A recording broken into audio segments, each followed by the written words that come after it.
بسم اللہ الرحمن الرحیم۔ السلام علیکم ورحمۃ اللہ وبرکاتہ۔ امید ہے کہ آپ سب ایمان، صحت، عافیت اور برکت کے ساتھ ہوں گے۔ آج ہم سبق نمبر 19 کو پڑھیں گے، جس کا عنوان ہے ادوات استفہام کا بیان، جو کہ سبق نمبر 18 کا پارٹ 2 ہے۔ تو گزشتہ اسباق میں ہم نے ادوات استفہام میں سے حمزہ کو تفصیل سے پڑھا۔ آج انشاءاللہ باقی ادوات استفہام کو پڑھیں گے۔ تو سب سے پہلے عبارت اور ترجمہ، اس کے بعد انشاءاللہ تفصیل پڑھیں گے۔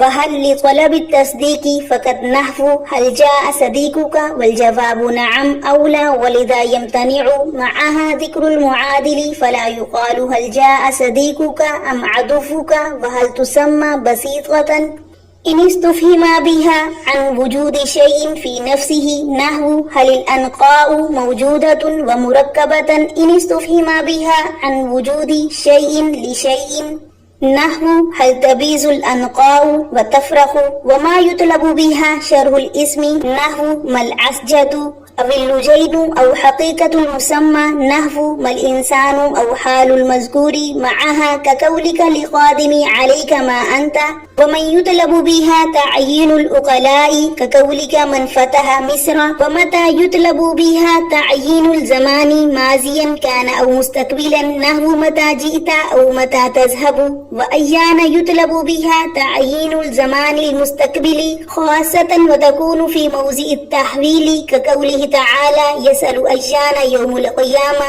وكيف يطلب بها تعيين الحال نحو كيف أنت وأين يطلب بها تعيين المكان نحو أين تذهب فأنا تكون بمعنى كيف نحو أن يحيي هذه الله بعد موتها وبمعنى من أين نحو يا مريم أن لك هذا وبمعنى متى نحو زر أن شئت وكم يطلب بها تعيين عدد مبهم نحو كم لبثتم وأي يطلب بها تمييز أحد المتشاركين في أمر يؤمهما نحو أي الفريقين خير مقاما ويسأل بها عن الزمان والمكان والحال والعدد والعاقل وغيره حسب ما تضاف إليه۔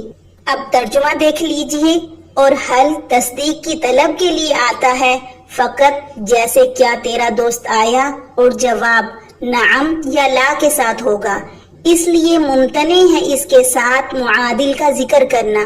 پس نہیں کہا جائے گا حل جاء صدیقک ام عدوک، اور نام رکھا جاتا ہے حل بسیطہ اگر استفہام کیا جائے اس کے ذریعے کسی چیز کے وجود کا فی نفس ہی، جیسے کیا ان کا موجود ہے، اور مرکبہ اگر استفہام کیا جائے اس کے ذریعے ایک چیز کے وجود کے بارے میں دوسری چیز کے لیے، جیسے کیا ان کا انڈے دیتا ہے یا چوزوں والا ہے، اور ماں اس کے ساتھ طلب کی جاتی ہے اسم کی تشریح، جیسے کیا اسجدو ہے یا لجین، یا مسمہ کی حقیقت جیسے مل انسان، انسان کیا ہے، یا حال کو جو ذکر کیا گیا اس کے ساتھ، جیسے تیرا قول اس کو جو تیرے پاس آئے، ما انتا، اور من طلب کی جاتی ہے اس کے ذریعے اقلا کی تعیین، جیسے تیرا قول من فتح مصر، مصر کو کس نے فتح کیا، اور متا طلب کی جاتی ہے اس کے ذریعے زمانہ ماضی یا مستقبل کی تعیین، جیسے متا جئتا تو کب آیا، اور متا تذهب تو کب جائے گا، اور ایانا طلب کی جاتی ہے خاص کر اس کے ذریعے زمانہ مستقبل کی تعیین، اور وہ خوفناک جگہوں میں ہوتی ہے، جیسے اللہ تعالیٰ کا قول وہ آپ سے پوچھتے ہیں کہ قیامت کب قائم ہوگی، اور کیفا طلب کی جاتی ہے اس کے ذریعے حال کی تعیین، جیسے کیفا انتا، اور آئینہ طلب کی جاتی ہے اس کے ذریعے مکان کی تعیین، جیسے آئینہ تذہب، اور انا کیفا کے معنی میں ہوتا ہے، جیسے کیسے زندہ کرے گا اللہ تعالیٰ اس کو اس کی موت کے بعد، اور من آئینہ کے معنی میں ہوتا ہے، جیسے اے مریم یہ تیرے پاس کہاں سے آئے ہیں، اور متا کے معنی میں ہوتا ہے، جیسے تو زیارت کر جب تو چاہے، اور کم طلب کی جاتی ہے اس کے ذریعے عدد مبہم کی تعیین، جیسے کم لبثتم تم کتنی دیر ٹھہرے، اور ایون طلب کی جاتی ہے اس کے ذریعے تمیز دو شریکوں میں سے ایک کی جو ایسے معاملے میں شریک ہیں جن میں وہ دونوں شامل ہوں، جیسے دو فریق میں سے کون سا فریق بہتر ہے ازروع مقام کے، اور سوال کیا جاتا ہے ایون کے ذریعے زمان اور مکان اور حال اور عدد اور عاقل اور اس کے علاوہ اس کے مطابق جس کی طرف یہ مضاف ہو۔ اب تفصیل دیکھ لیجئے۔ وَهَلْ لِطَلَبِ التَّصْدِيقِ، یہاں سے مصنف حروف استفہام میں سے دوسرے حرف حل کو بیان فرما رہے ہیں۔ وہ فرماتے ہیں کہ حل صرف تصدیق کی طلب کے لیے آتا ہے، اور حمزہ طلب تصدیق اور طلب تصور دونوں کے لیے آتا ہے۔ اور میں نے آپ کو پہچان بتائی تھی کہ کیسے معلوم ہوگا کہ تصور کو طلب کیا جا رہا ہے یا تصدیق کو طلب کیا جا رہا ہے۔ تو جس کا جواب نعم یا لا کے ساتھ دیا جا سکے تو معلوم ہوا کہ وہ تصدیق کو طلب کر رہا ہے۔ اور میں آپ کو اگر کہوں کہ حل جاء زید، کیا زید آ گیا ہے، تو آپ کہتے ہیں نعم یا آپ کہتے ہیں لا، تو معلوم ہوا کہ میں نے تصدیق کو طلب کیا ہے۔ اور اگر نعم اور لا کے ساتھ جواب نہ دیا جا سکے تو سمجھ جائیں کہ یہ طلب تصور ہے، یعنی تعیین کو طلب کیا جا رہا ہے، جیسے کہ علی مسافر ام خالد، کیا علی سفر کرنے والا ہے یا خالد، تو اس کا جواب نعم اور لا سے نہیں دیا جائے گا، بلکہ یہاں پر تعیین چاہیے کہ وہ کون ہے، علی ہے یا خالد۔ تو معلوم ہوا کہ یہاں طلب تصور کو طلب کیا جا رہا ہے۔ تو یہاں پر جو کہا جا رہا ہے کہ حل طلب تصدیق کے لیے ہوگا، جیسے حل جاء صدیقک، کیا آپ کا دوست آ گیا ہے، والجواب نعم او لا، اور جواب کیا ہوگا نعم یا لا۔ اسی سے تو پتہ چلے گا نعم یا لا سے کہ تصدیق طلب کی جا رہی ہے۔ وَلِذَا يَمْتَنِعُ مَعَهَا ذِكْرُ الْمَعَادِلِ، اور اسی وجہ سے ممتنی ہے حل کے ساتھ معادل کا ذکر۔ معادل یعنی وہ برابر کا لفظ جس کے درمیان آپ تعیین طلب کر رہے ہیں۔ آپ نے پچھلے لیکچر میں پڑھا کہ حمزہ کے ذریعے تصور کو بھی طلب کیا جا سکتا ہے اور تصدیق کو بھی۔ جب ہم حمزہ کے لیے تصور کو طلب کریں تو کسی چیز کی تعیین مطلوب ہے۔ ہم نے پڑھا تھا کہ مسئول عنہ وہ ہے جس کے بارے میں سوال پوچھا جا رہا ہے، وہ ہے جو حمزہ کے ساتھ ملا ہوا ہے، جیسے علی شن، دیکھیں حمزہ کے ساتھ کیا ملا ہوا ہے، علی، تو یہ مسئول عنہ ہے، اس کے بارے میں سوال کیا جا رہا ہے، اور اس کا ایک برابر کا لفظ وہ ام کے بعد ذکر ہے، اور وہ ہے ام خالد، تو علی اور خالد یہ دو برابر ہیں، اس نسبت کے اندر ان دو میں سے کوئی ایک مسافر ہے۔ اب آپ صرف تعیین طلب کر رہے ہیں، تو حمزہ کے بعد جو اسم آتا ہے یا جو چیز آتی ہے اس کا معادل اس کے برابر کا لفظ ام کے بعد ذکر ہوتا ہے، تو لہٰذا یہاں پر بھی جب حل کے لیے تصدیق کو طلب کیا جاتا ہے اور تصدیق کا پتہ نعم یا لا سے اس کا جواب دیا جاتا ہے تو یہاں اس کا معادل ذکر نہیں کیا جائے گا، یعنی ام کے بعد کوئی دوسرا لفظ ذکر نہیں ہوگا، جیسے حل جاء صدیقک ام عدوک، یہ کہنا کہ کیا آپ کا دوست آیا ہے یا دشمن، یہ درست نہیں ہے۔ کیوں درست نہیں ہے؟ کیونکہ معادل ذکر کرنے کا مطلب تو یہ ہے کہ آپ تعیین کو طلب کر رہے ہیں، اور حل آتا ہے طلب تصدیق کے لیے، تو جیسے ہی حل آیا تو حل نے بتلا دیا کہ تصدیق کو طلب کیا جا رہا ہے، اور آگے ام متصلہ آ گیا جس کے بعد معادل ذکر ہے، اور ام متصلہ تو طلب تصور کے لیے آتا ہے، اور آپ نے پڑھا ہے کہ جہاں پر طلب تصور ہو تو معلوم ہوا کہ تصدیق کا علم آپ کو پہلے سے ہے، تو یہاں پر حل بتا رہا ہے کہ آپ کو تصدیق کا علم ہی نہیں ہے۔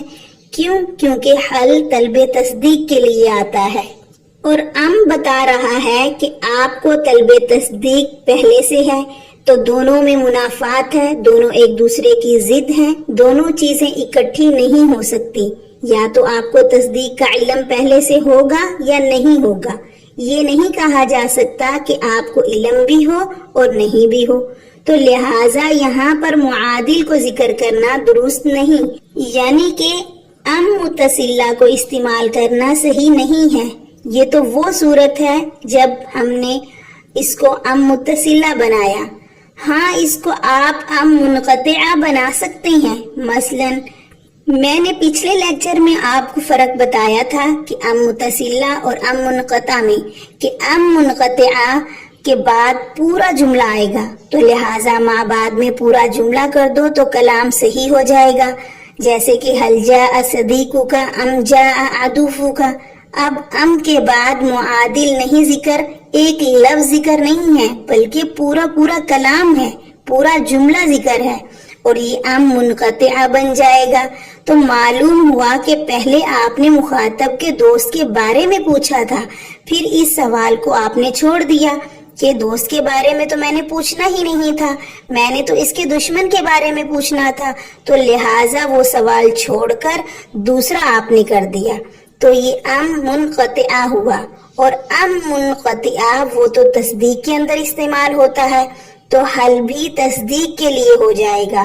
تو دونوں میں کوئی منافات نہیں ہے. تو لہٰذا یہاں پر ام متصلہ کا استعمال تو صحیح نہیں ہے، لیکن ام منقطعہ کا استعمال صحیح ہے. اور یہ بھی بات یاد رکھیے کہ حل جس جملے پر داخل ہو اس کا مثبت ہونا بھی ضروری ہے، منفی کلام نہیں ہونا چاہیے. جیسے حل جاء صدیقک، اب دیکھیں یہ مثبت کلام ہے، نفی لا یا ما وغیرہ اس کلام میں نہیں ہے. اور اگر کلام میں لا یا ما کا استعمال ہو تو پھر حل کا استعمال صحیح نہیں ہے. جیسے حل ما جاء صدیقک کا کہنا صحیح نہیں ہے. آگے حل کی تقسیم بیان کر رہے ہیں کہ حل دو قسم پر ہے. نمبر 1 حل بسیطہ اور نمبر 2 حل مرکبہ. تو اتنا تو آپ کو معلوم ہے کہ حل کے لیے تصدیق کو طلب کیا جاتا ہے، اور حل بسیطہ وہ ہے جس کے ذریعے کسی چیز کے نفس وجود کے بارے میں پوچھا جائے. کیا یہ چیز موجود ہے یا یہ چیز خارج میں پائی جاتی ہے؟ مثلا آپ کسی سے پوچھتے ہیں حل العنقاء موجودۃ، کیا عنقا پرندہ جو ہے اس کا وجود پایا جاتا ہے؟ عنقا کہتے ہیں ایک فرضی پرندے کو، حقیقت میں یہ نہیں ہے، اور یہ ایک بہت بڑا پرندہ ہے. اس کا ایک پر مشرق میں ہے اور ایک مغرب میں ہے، یعنی ساری دنیا کا اس نے احاطہ کیا ہوا ہے. یہ فرضی پرندہ ہے، حقیقت سے اس کا کوئی تعلق نہیں ہے. لیکن بعض علماء جو ہیں انہوں نے لکھا ہے کہ یہ حقیقت میں ایک پرندہ تھا حضرت صالح علیہ السلام کے زمانے میں، اور اس سے پہلے زمانے میں یہ پرندہ پایا جاتا تھا، اور یہ پرندہ اتنا بڑا تھا اور اس بستی کے بچوں کو کھا جاتا تھا. تو اس لیے بستی والوں نے تنگ آ کر حضرت صالح علیہ السلام سے اس کی شکایت کی اور کہا کہ آپ اس پرندے کے لیے بد دعا کیجیے. تو حضرت صالح علیہ السلام نے اس کے لیے بد دعا کی تو اس کی ساری نسلیں ختم ہو گئیں. اب کوئی شخص آپ سے پوچھتا ہے حل العنقاء موجودۃ، کیا عنقا کا وجود پایا جاتا ہے؟ تو آپ جواب میں کیا کہتے ہیں؟ نعم یا لا. تو یہ عنقا تو ویسے ایک مثال ذکر کر دی میں نے، اور بھی بہت سی چیزیں ہو سکتی ہیں جس کے بارے میں آپ پوچھیں کہ اس کا وجود خارج میں ہے یا نہیں ہے. تو اس حل کو حل بسیطہ کہتے ہیں. بسیط اس کو کہتے ہیں جس کے اجزاء نہ ہوں، یعنی 2 یا 3 چیزیں وہاں نہیں ہوں گی، ایک ہی چیز ہوگی. اور مرکب جس کے اجزاء ہوتے ہیں جو کئی چیزوں سے مل کر بنے. تو دیکھیں حل بسیطہ میں ایک چیز کے نفس وجود کے بارے میں سوال کیا گیا ہے، اس کے اجزاء ہے ہی نہیں. کیسے؟ دیکھیں کہا گیا ہے کیا عنقا موجود ہے، تو عنقا اور اس کا وجود یہ دونوں ایک ہی چیز ہے. عنقا پرندہ اور خارج میں عین اس کا وجود، دیکھیں ایک ہی چیز ہے کہ نہیں؟ وہ خارج میں اس کا عین موجود، اسی کو عنقا کہتے ہیں، یا کسی اور چیز کو اسی کو کہتے ہیں کہ گویا ایک ہی چیز کے بارے میں سوال ہو رہا ہے. اسی طرح اگر انقا اور ہو، اس کا وجود الگ ہو، پھر آپ کہیں گے کہ یہ دو چیزیں آ گئیں سوال کے اندر، انقا بھی آ گیا، وجود بھی آیا، تو انقا الگ وجود۔ لیکن یہاں پر انقا اور وجود الگ الگ نہیں ہے، بلکہ انقا جو ہے وہ تو وہی ہے جو خارج میں اس کا وجود ہے۔ تو آپ نے اسی کے بارے میں سوال کیا تھا کہ انقا کا وجود خارج میں ہے کہ نہیں ہے۔ جیسے کہ کہا جائے حل الانسان موجود، کیا انسان کا خارج میں موجود ہے، تو یہ حل بسیطہ ہے۔ جبکہ حل مرکبہ میں دو چیزیں آئیں گی کیونکہ وہ مرکب ہوگا۔ مثلا آپ کہتے ہیں حل زید قائم، کیا زید کھڑا ہے، یہ دو چیزیں آ گئی، زید الگ اور قائم یعنی قیام الگ۔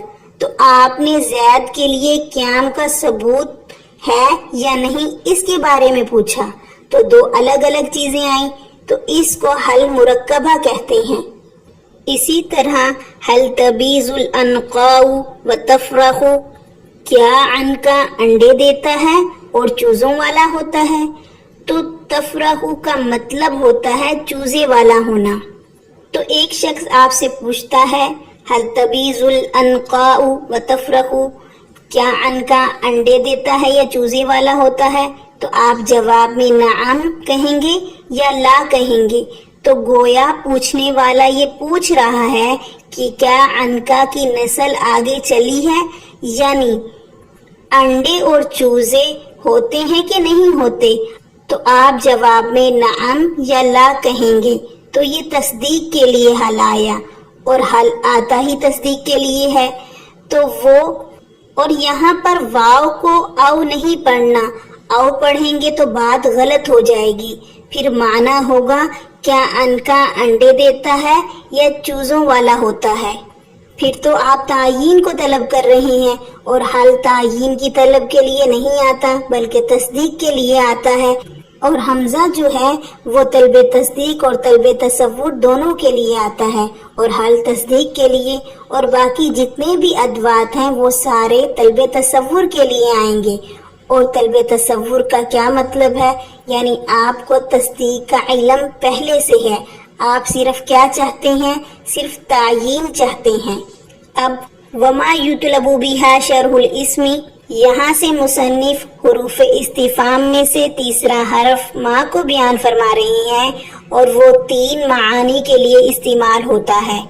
یہاں پر اسم سے مراد کلمہ ہے، ما کے لیے کسی کلمے کی شرح کو یعنی اس کے معنی کو طلب کیا جائے، چاہے معنی لغوی پوچھا جائے یا اصطلاحی۔ مثلا کوئی پوچھتا ہے مل انسان، اور مقصد کیا ہے، انسانی نفس کا معنی پوچھنا چاہتا ہے، جیسے کہ مل اسجد اور اولجین۔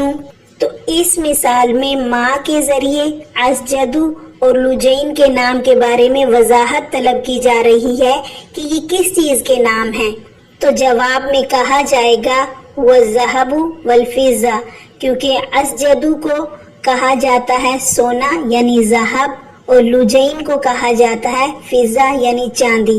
تو اسجد کا معنی سونا اور لجین کا معنی چاندی ہوا۔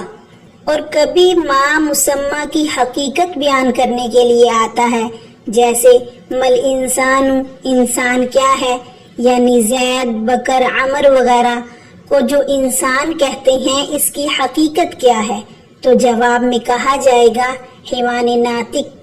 اور کبھی ما کے ذریعے معنی کی صفت معلوم کی جاتی ہے، جیسے ما انتا، تو کیا ہے، یعنی عالم ہے یا جاہل ہے۔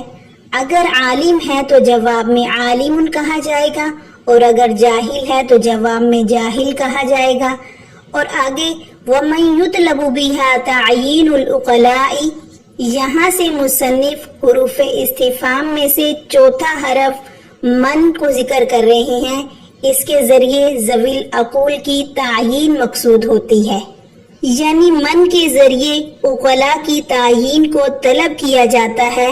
تو یاد رکھیے عقلاء یعنی ذوی العقول، عقل والے جو ہیں وہ 3 قسم کے ہیں، انسان، جنات اور فرشتے، یہ ذوی العقول یعنی عقل والے ہیں۔ تو لفظ من کے ذریعے ذوی العقول کی تعیین کو طلب کیا جاتا ہے، جیسے کہ من فتح مصر، کس نے مصر کو فتح کیا؟ تو یہاں ایک تعیین کا سوال کر رہی ہیں۔ یطلب بها تعیین العقلاء، یہاں پر معلوم ہوا کہ اصل نسبت کا آپ کو پہلے سے علم ہے، اتنا آپ کو معلوم ہے کہ مصر کو فتح کیا گیا ہے، لیکن کس نے کیا ہے وہ تعیین آپ چاہتے ہیں، تو آپ نے من کے ساتھ سوال کیا، من فتح مصر، تو جواب میں کہا جائے گا عمر ابن العاص رضی اللہ تعالی عنہ، جو کہ صحابی رسول ہیں، جو فاتح مصر ہیں۔ تو یاد رکھیے کہ یہاں پر عقلاء بمعنی ذوی العلوم کی ہے، تاکہ یہ اللہ تعالیٰ کی ذات کو بھی شامل ہو جائے، کیونکہ اللہ کی ذات کے بارے میں بھی من سے سوال کیا جاتا ہے، جیسے قبر میں سوال ہوگا من ربک، آپ کا رب کون ہے؟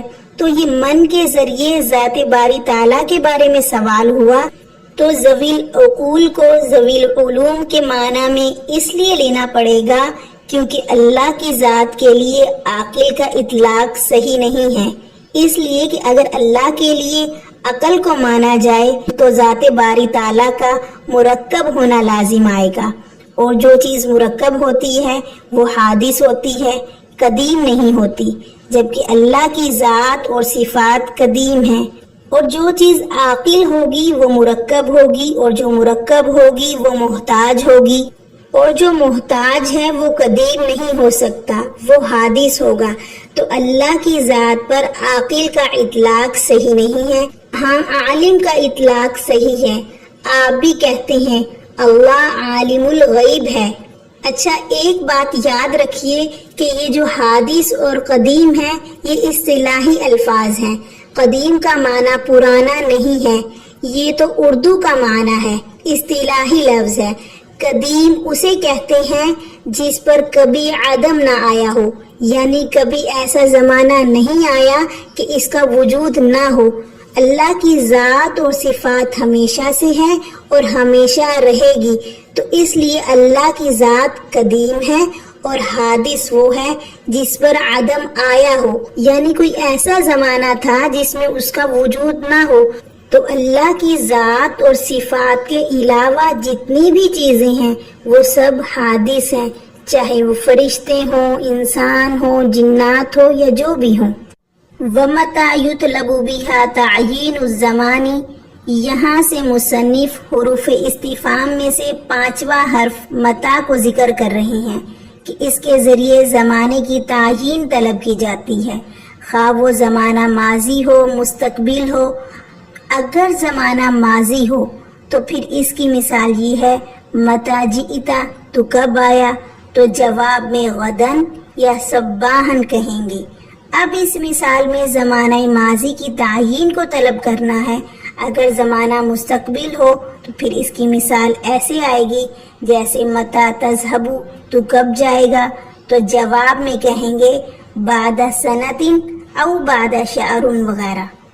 وَأَيَّانَ يُطْلَبُ بِهَا تَعْيِينُ الزَّمَانِ الْمُسْتَقْبِلِ، تو حروف استفہام میں سے 6واں حرف ایانہ ہے، یہ خاص کر زمانہ مستقبل کی تعیین کو طلب کرتا ہے، اور ایسی جگہ استعمال ہوتا ہے جہاں مسئول عنہ خطرناک جگہ ہو، جیسے کہ یسأل ایان یوم القیامہ، تو اس مثال میں مسئول عنہ یوم القیامہ ہے جو کہ خطرناک چیز ہے۔ اور 7واں حروف کیفہ ہے، اس کے ذریعے حال کی تعیین کو طلب کیا جاتا ہے، جیسے کیفہ انتا، تو کس حال میں ہے۔ اور 8واں حروف این ہے، اس کے ذریعے مکان کی تعیین کو طلب کیا جاتا ہے، جیسے این تذهب، تو کہاں جائے گا۔ تو اس کے جواب میں وہی چیز ذکر کی جائے گی جس کی طرف جانا مقصود ہو، جیسے الی البیت، الی المسجد، الی المدرسۃ۔ اور حروف استفہام میں سے 9واں حرف جو ہے وہ انا ہے، یہ 3 معانی کے لیے آتا ہے۔ کبھی انا کیفہ کے معنی میں ہوتا ہے، اور اس وقت انا کے بعد فعل لانا ضروری ہے، جیسے مثال میں انا یحیی ھذہ اللہ بعد موتہا، تو اس مثال میں انا کیفہ کے معنی میں ہے۔ اور کبھی انا من اینا کے معنی میں ہوتا ہے، جیسے یا مریم انا لکی ھذا، تو یہاں پر انا من اینا کے معنی میں ہے۔ اصل عبارت یہ تھی یا مریم من این لکی ھذا، اور کبھی انا متا کے معنی میں ہوتا ہے، جیسے زر انا شئتا، تو اس مثال میں انا متا کے معنی میں ہے، اصل عبارت تھی زر متا شئتا۔ اور حروف استفہام میں سے 10واں حرف استفہام جو ہے وہ کم ہے، اس کے ذریعے عدد مبہم کی تعیین طلب کی جاتی ہے، جیسے کم لبستم یعنی کم ساعتی لبستم، کم یومن لبستم، کم سنتی لبستم وغیرہ۔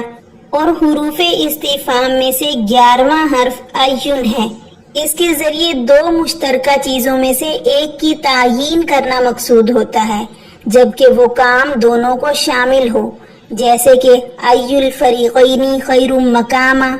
تو اس مثال میں فریق ایک کام ہے، یہ کام مسلمانوں اور کافروں کو عام ہے، دونوں فریق اس فریق میں شریک ہیں۔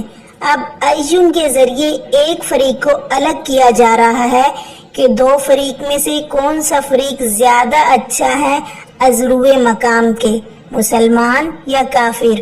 اور اس ایون کے ذریعے زمانہ، مکان، حال، عدد، عاقل اور غیر عاقل کا سوال بھی کیا جاتا ہے، اور سوال اس کے مطابق ہوگا جس کی طرف ایون کو مضاف کیا جائے گا، جیسے ایون مضاف اور فریقین مضاف الیہ ہے تو سوال بھی فریقین کے بارے میں ہوگا۔ آگے حمزہ اور حل کے درمیان کے فرق کو بتایا جا رہا ہے۔ حمزہ اور حل میں کئی وجہوں سے فرق ہے۔ نمبر 1، حل صرف تصدیق کے لیے آتا ہے اور حمزہ تصدیق اور تصور دونوں کے لیے آتا ہے۔ نمبر 2، حل شرط پر داخل نہیں ہوگا۔ نمبر 3، انا پر داخل نہیں ہوگا۔ نمبر 4، واو عاطفہ کے بعد آتا ہے، اس سے پہلے نہیں آتا۔ آگے ہم انشاءاللہ استفہام کے مجازی معنی کو پڑھیں گے۔ آج کے سبق سے متعلق کچھ سوالات ہیں، وہ نوٹ فرما لیجئے۔ سوال نمبر 1، کلمات استفہام کتنے ہیں اور کون کون سے ہیں؟ سوال نمبر 2، حمزہ کتنے معنی کے لیے آتا ہے؟ نمبر 3، تصور اور تصدیق کا مطلب بیان کریں۔ سوال نمبر 4، ام متصلہ اور منقطع میں کیا فرق ہے؟